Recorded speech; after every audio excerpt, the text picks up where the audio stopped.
کتاب مقدس میں سے 54ویں زبور کی تلاوت۔ اے خدا، اپنے نام کے وسیلے سے مجھے بچا اور اپنی قدرت سے میرا انصاف کر۔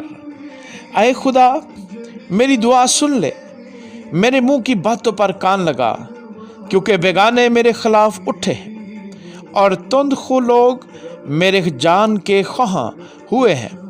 انہوں نے خدا کو اپنے روبرو نہیں رکھا۔ صلا۔ دیکھو، خدا میرا مددگار ہے، خداوند میری جان کو سنبھالنے والوں میں ہے۔ وہ برائی کو میرے دشمنوں ہی پر لوٹا دے گا۔ تو اپنی سچائی کی روح سے ان کو فنا کر۔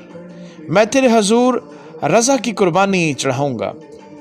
اے خداوند، میں تیرے نام کی شکر گزاری کروں گا، کیونکہ وہ خوب ہے، کیونکہ اس نے مجھے سب مصیبتوں سے چھڑایا ہے اور میری آنکھ نے میرے دشمنوں کو دیکھ لیا ہے۔ آمین۔